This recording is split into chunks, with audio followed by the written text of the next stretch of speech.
Ángeles Carrasco, coordinadora del Grupo Grava, profesora de Lingüística General de la Facultad de Letras de la Universidad de Castilla-La Mancha. Ángeles, ¿cómo estás? Buenas noches. Hola, estoy bien, muchas gracias, Pachi. ¿Vosotros? Bien, estupendamente. Oye, eso que estábamos escuchando para jóvenes sesenteros y setenteros es la banda sonora de uno de sus programas favoritos, de la que entonces muchos irónicamente llamaban la mejor televisión de España. Y viene a colación hoy de alguna curiosidad más, digamos, sobre la letra que sobre la música, ¿no? Bueno, sí, a mí me ha hecho mucha gracia, volverlo a ir, siempre me emociona, es, no sé, eso, volver un poco a la infancia. Bueno, a mí quería un poco avisarte o contarte que las anécdotas sobre cómo afectó la censura, la adaptación de esta serie maravillosa darían para otro programa, ahí lo dejo como sugerencia. Como muestra un botón, esta letra que acabamos de oír, fíjate en que dice, ahí voy. Y el señor que pensó, desde hoy todas estas cosas cuidaré. Bueno, la versión original francesa, yo la he estado buscando, cada episodio se abre con la misma sintonía, pero no hay letra. Y en cambio la adaptación en español introduce letra y esa alusión religiosa que desentona de manera aparatosa con el enfoque darwinista en el que enseguida se nos instala, ¿no? Pero bueno, vayamos al grano. Por hacer un guiño a la serie, yo lo que he querido es relacionar ese érase una vez al hombre con nuestro érase una vez el lenguaje. Es con ese origen del lenguaje en que estamos buceando un poco en los últimos programas. Un asunto que, por cierto, en la serie no se trata. En ella es curioso que los australopitecos aparecen ya comunicándose en perfectísimo español. Pero oye, ¿y esto no sería posible, que los australopitecos usaran ya una lengua moderna para comunicarse? No, en absoluto. Pero bueno, antes, soy una persona muy meticulosa, permíteme que antes de seguir vuelva otra vez a 1866, ese año en que la Sociedad Lingüística de París prohíbe que se siga hablando de manera infundada, ¿no?, sobre el origen del lenguaje. Al principio del programa, el 14 de mayo, me referí a esta sociedad por error como Sociedad Española de Lingüística de París. Bueno, disculpa, sobra naturalmente española. Algún día te contaré por qué se me coló esa española. Bueno, pues bien, me preguntaste entonces si los lingüistas habíamos sido obedientes. Yo te dije que sí, pero solo hasta 1990. Más o menos, ¿no? ¿Recuerdas tú por qué el silencio se interrumpió entonces? Bueno, recuerdo que hablaste de la contribución de Darwin, también del lingüista Noam Chomsky, al denominado enfoque naturalista, innatista, ¿no? Eso es. En pocas palabras, eso significa, recuerdo a los oyentes, que el lenguaje es una característica natural de los seres humanos, del Homo sapiens. Formaría, por tanto, parte de nuestra dotación biológica. Por eso los niños adquieren en tan poquito tiempo y sin ningún esfuerzo las lenguas de su entorno. Ahora bien, ahí va el reto. Aceptar este enfoque tiene muchas consecuencias importantes. Una de ellas, la que aquí nos trae, es que la explicación para la aparición del lenguaje tiene que ser compatible con lo que se nos dice en biología sobre los seres vivos. Y lo que se nos dice en biología es que todo rasgo biológico tiene que conectarse con algo anterior. Es decir, todo rasgo debe tener un antecedente. O sea, que no sería adecuado defender que el lenguaje surgió, digamos, de repente, de la noche a la mañana, como una innovación absoluta en nuestra especie, ¿no? Eso es. El enfoque naturalista nos obliga, ¿no?, a adoptar lo que se llama una postura continuista, es decir, a buscar antecedentes al lenguaje humano en otras especies animales anteriores. Antes de 1990 ya se había intentado trazar esa línea, ¿no? No sé si te acuerdas de la hipótesis del guau guau. Sí, eso era algo así como que nuestro salto al lenguaje habría pasado, no sé si al menos inicialmente, por imitar los sonidos de otros animales, ¿no? Eso es exactamente, ¿no? Aunque no existe ninguna evidencia, ¿no?, que sustente este tipo de hipótesis. Hoy vamos a hablar de un intento más conocido, más reciente y por tanto también mejor fundamentado y elaborado. Es el de Charles Hockett, es un lingüista norteamericano de la primera mitad del siglo XX, que es muy famoso, de 1958, que se llama Curso de Lingüística Moderna. Bueno, ahí Hockett decía textualmente: aunque Homo sapiens es la única especie viviente que posee el don de la palabra, de ningún modo es el hombre el único animal capaz de establecer algún tipo de comunicación.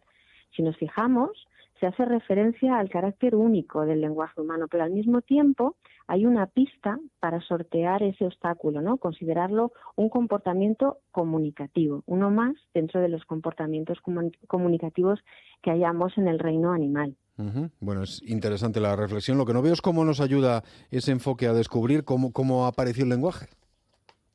Bueno, ahora vamos a eso, pero antes hay que establecer qué se entiende por comportamiento comunicativo, que es la clave, ¿no?, de esa cita. Hawking nos decía que son hechos de comunicación todos aquellos por medio de los cuales un organismo estimula a otro. Bueno, si os fijáis, es una definición pues muy abarcadora, casi nada queda fuera, ¿no? Quedan fuera muy poquitas cosas. Una de ellas, los estímulos no provocados por organismos. Por ejemplo, habría comunicación si alguien dice se está poniendo el sol y otra persona se va a la cama, pero no si alguien decide irse a la cama porque ve ponerse el sol.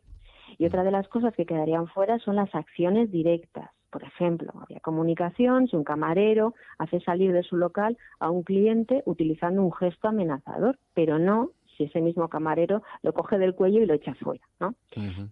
Por tanto, casi todo sería comunicación. Y ahora, si vamos al mundo animal, pues habría comportamiento comunicativo, es decir, estímulo entre organismos, en las danzas con las que las abejas comunican a otras, ¿no?, la Sí. distancia a una fuente de alimento, o en las llamadas con que unos monos muy conocidos que se llaman monos verdes avisan de la presencia de distintos depredadores, ¿no? Un poco por ejemplos muy Ujú. conocidos en la bibliografía.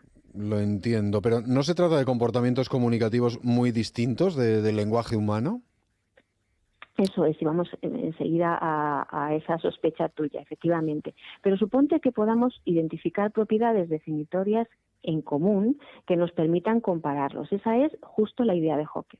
En el libro citado propone una lista no exhaustiva de lo que él llama 15 rasgos de diseño del lenguaje humano, o 15 rasgos caracterizadores. Ujú. Salvando las distancias, podemos pensar en ellos como los elementos químicos de la tabla periódica.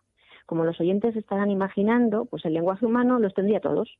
De Mm. modo que cuanto más rasgos comparta un sistema de comunicación animal con nuestro lenguaje, más próximo estará a él. Claro, así que lo característico de nuestro lenguaje sería la incorporación de algunos rasgos que no estarían, que no se encontrarían en ningún otro comportamiento comunicativo. Sería así, ¿no? Eso es, exactamente. Ujú. ¿Y cuáles serían esos rasgos centrales del lenguaje no presentes en otros sistemas y, por tanto, digamos, los últimos en aparecer? Bueno, serían 4, según Hawking: productividad, desplazamiento, dualidad y transmisión cultural. Los voy a explicar, si te parece, brevemente para que se nos siga bien. Bueno, un sistema productivo, como el nuestro nos permite crear y comprender sin dificultad mensajes nuevos. Piensa, por ejemplo, que cualquiera de los dos podría inventar en este mismo momento un mensaje absolutamente novedoso, nunca oído antes, como: yo soy muy Saturno. Pintemos mariquitas de naranja y morado y decoremos con ellas Saturno. Bueno, esto no lo puede hacer un animal, ¿no? En segundo lugar, un sistema con desplazamiento como el nuestro hace posible, además, que el contenido de la comunicación pueda referirse a tiempos y lugares distintos de aquellos en que se produce la comunicación.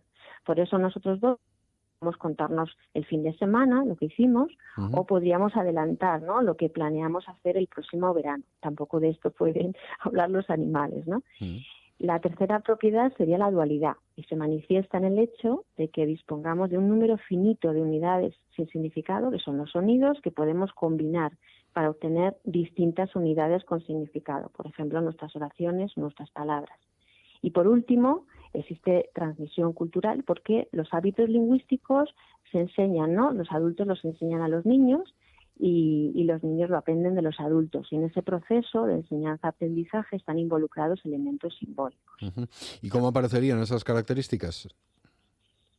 Bueno, Hawking inventa un relato complicado, en que estas características van apareciendo una a una. Yo podría resumirlo, os lo puedo traer otro día si me lo pides, Ujú. pero creo que es más importante que sopesemos si estamos yendo por buen camino. Ujú. Bueno, pues esa es la pregunta. ¿Estamos yendo por buen camino?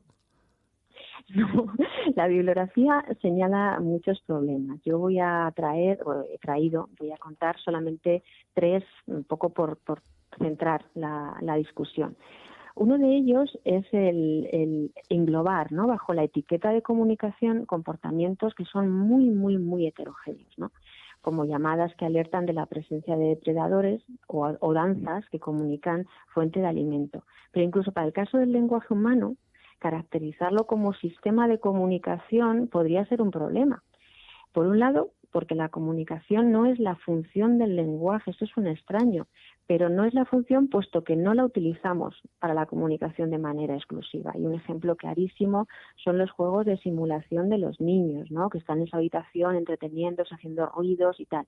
Y la pregunta que podemos hacernos es: ¿hay algún tipo de estímulo en ese contexto? No lo hay entre organismos. Para empezar, solo hay un organismo, ¿no? Y no se puede decir que se estimula a sí mismo. Eso sería muy extraño. Por otro lado, el lenguaje sirve mal a la función de comunicación algunas veces, ¿no? Y en esto son muy fáciles los ejemplos con significados no literales, ¿no? Como cuando uno hace una pregunta, ¿cómo me puedes decirla ahora? Pues si el lenguaje sirviera para comunicar de manera clara, pues una respuesta como sí nos daría por satisfechos, ¿no? Y no lo hace. Y que sirve muy bien en ciertos sketches de humor de algunas películas. Bueno, ese sería el primer problema. ¿Cuál sería el segundo, Ángeles?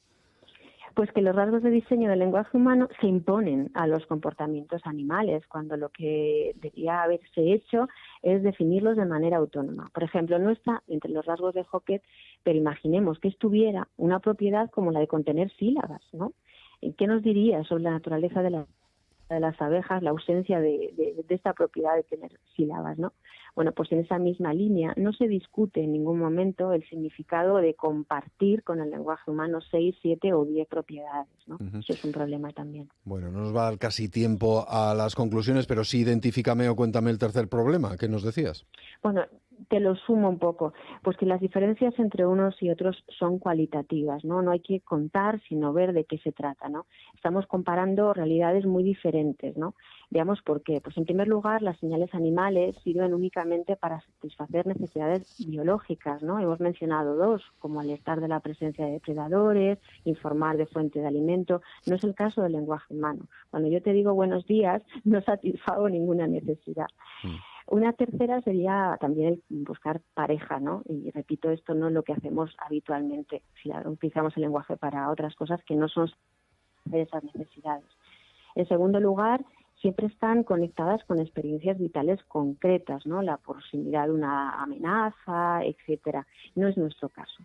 Las respuestas son fijas, se huye ante un aviso de peligro, se sale a buscar alimento cuando se nos informa de él. Tampoco en nuestro caso, no tenemos respuestas fijas. Por ejemplo, piensa en una invitación. Cuando alguien te dice ¿te quieres al cine?, podemos contestar pues esta vez no, o llama a Alfredo. No tenemos una forma fija de hacerlo, ¿no? No existen tampoco señales sin referentes reales en el mundo animal. O sea, un mono verde no alerta de la presencia de un leopardo imaginario. Sin embargo, nosotros tenemos literatura de ficción, por ejemplo. Y finalmente, los lenguajes animales, aunque los podamos a veces descomponer en elementos más básicos, como ballenas o pájaros, que eso ocurre, el cambio en el orden no produce significados distintos. Y te voy a dar un ejemplo de lo contrario en el nuestro, ¿no? El amigo de mi hermano no significa lo mismo que el hermano de mi hermano. Ya voy mal de tiempo, ya lo sé. Sí, porque nos quedan 30 segundos apenas para las 10 de la noche. Nos quedamos sin las conclusiones hoy, pero hemos conocido un poco, efectivamente, esas teorías sobre el origen del lenguaje. No, déjame. Sí, hemos llegado a una paradoja. Tenemos que encontrar un antecedente, pero no es el que estamos buscando, ¿vale? Gracias, Ángeles. Nos atropella la noticia de las 10. Un abrazo.